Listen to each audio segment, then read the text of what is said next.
and Assalamualaikum warahmatullahi wabarakatuh. Today we are going to present about end of chapter for our business law assignment. Before we start, I would like to introduce my group members. So first is Noman Hakim bin Abdullah, matrix number 23DM20F1005. Second one is Muhammad Barik bin Muhammad Fazli, 23DM20F1007. Next is Nurin Amira binti Muhammad Nafi, matrix number 23DM20F1017. Next is Muhammad Ikwan Alif bin Zaidi, matrix number is 23DRM20F1025. Next is Muhammad Zulfadri bin Zulkifli, matrix number is 23DRM20F1031. And the last member is Muhammad Hanif Ashraf Kasuma bin Abdul Latif, matrix number is 23DRM20F1033. For the question 1, end of the chapter. A. An agency may be created by ratification. Explain 5 conditions for this type of agency to be formed. For the first answer, there is act or contract must be unitarized or lawful. A contract must be confirmed before the sign. The principal may not ratify a contract in which his signature had been forged by the unitarized agent. Second, the agent must have a principal. The company need to be registered or formed to be ratified, so that principal exists at the time the agent actually exists or can be ascertained when the contract is made. Third, principal must have contract capacity. This principle must be exercised at the time the contract is being made and at the time of ratification according to the capacity of the contract. 4 is the full knowledge of all material facts. The principal must know all about contract before sign the contract. And the 5, not allow the third party to think he is the principal. The agent makes a purchase with higher price. However, the agent made his contract in his own name. Principal unable to ratify the contract because of the contract made in the agent's own name. So next, me and Barik will continue to present for question 1B. The first question is the issue that arises in this situation. The first issue is whether Sheikh Diana as agent carry out her duty. The second issue is whether Sheikh Diana obeys his principal's instruction. Next question is the provision of the Contract Act 1950. The relevant provision for this situation is under Section 164 Contract Act 1950, which is to obey the principal's instruction. An agent must follow all instructions from his principal when conducting the business of his principal. If the agent disobeyed or does not follow his principal's instruction, he can get himself breached from the contract and has to take the responsibility of loss that he made. My name is Muhammad Barik Muhammad Fazli, number matrix 23DRM20F1007. Now, I will answer the question, the big B3 and 4 Roman question. Okay, for the B3 Roman, the question is the relevant case. So, what we put the relevant case is the Ahmad and Naim. The Ahmad principal asked Naim, that we call the agent, to sell his painting RM 1,000 ringgit. But the agent is not obey of the instruction, and then he sell the painting from for price 60,000. agent are already not obey the instruction of the principal. This is the rule of the section 164 Acta 1950. This cost make the principal suffer 40,000 ringgit, and the agent must pay back 40,000 more to the principal. For Roman, the question is the conclusion of the case. The conclusion of the case is the Miss Diana refused to hear the instruction of the Encik Daniel. So she violated the Act Section 164 Act 1950, where they obey the instruction of the principal. So if the agent did not want to obey the principal instruction of the principal, the agent must take the all responsible for what he do. For example, in Miss Diana case, they need to pay back of the suffer that Encik Daniel had. Next, we will continue to present for question 2. The first question is, define Nemo that quote non-habit.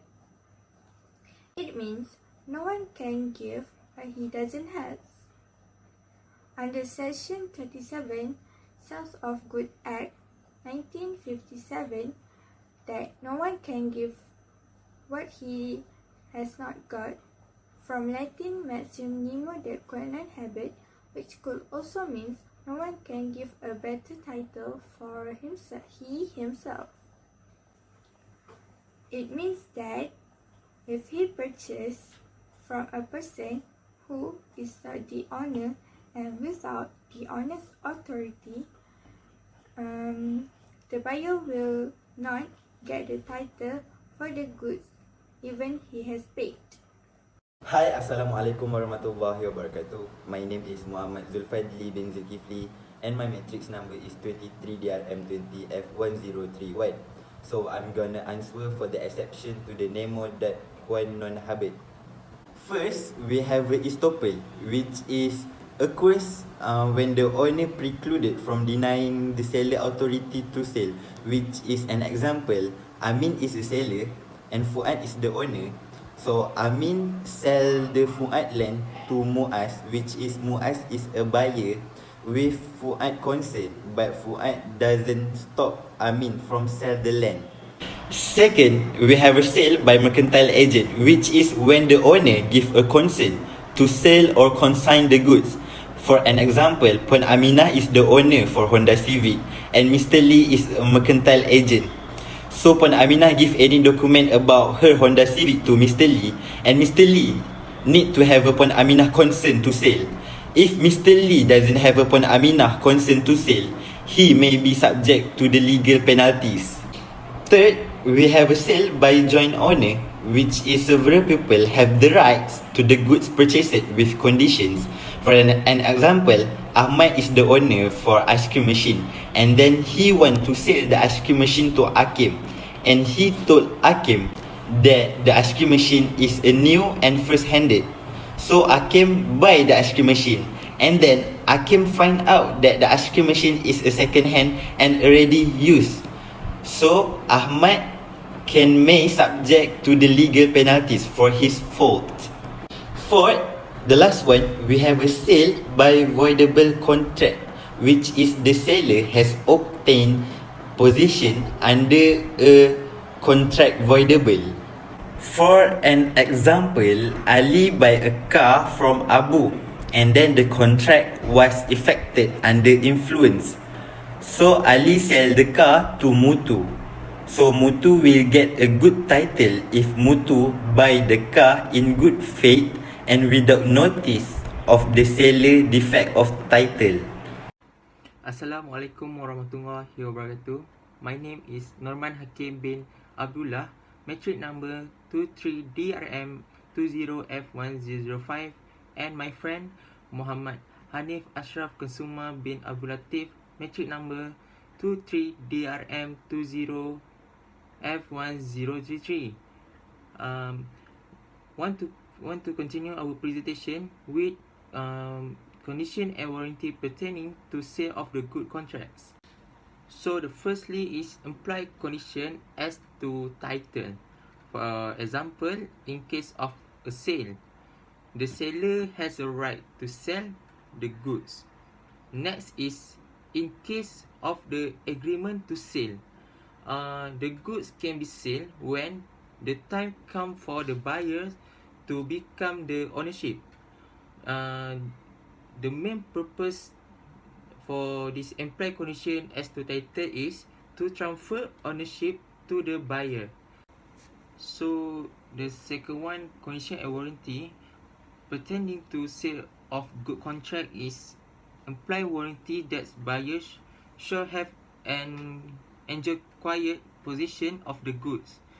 Buyer is entitled to the quiet possession of the goods purchased as an implied warranty. After receiving the title of ownership from the true owner, nobody can come and claim right or the ownership after the sale has taken place. Buyer is entitled to claim compensation and damage from the seller as a breach of implied warranty. So now I will pass our presentation to my friend to continue condition and warranty pertaining to sale of good contracts. Now we go to the number 3, which is implied condition for sale of good by sample. In section 17, bracket 2, Sales of Good Act 1957, it states the bulk should match the sample in that quality. Besides, the buyer should have a reasonable opportunity to compare the bulk with the sample before receipt, and also the good should be free from defect causing it to be on non-tradable, which will not appear on reasonable inspection of the sample. However, when the buyer has the time to compare the bulk with the sample, acceptance is considered to have taken place and means the buyer is not entitled to reject the goods.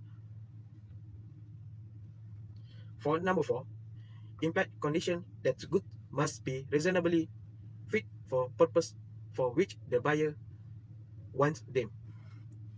Every buyer must care about the fitness and quality of goods before making a purchase, as in maxim caveat emptor, which is mean let the buyer beware. And when there is carelessness by the buyer, they have to bear the consequence. Based on the section 16 of Sales of Good Act 1957, there are two exceptions where when the buyer is considered to have been careful when making his purchase. The first is that the good must be reasonably fit for the purpose for which the buyer wants them. And the second is that goods must be of merchantable quality. And for the lastly, implied condition that goods must be of merchantable quality. It's referred to implied condition of the goods sold in the business. The goods sold must be taken into account in accordance with the general purpose of the buyer, as well as the description of the good to be taken into account. This also includes the price if it is relevant, and all other relevant circumstances.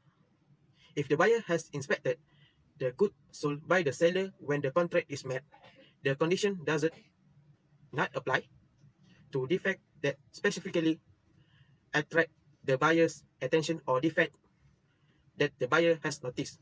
And it means that the goods sold to the buyer are required to be suitable for a particular purpose to the extent that they are sold. That's all from me and my groups. Thank you.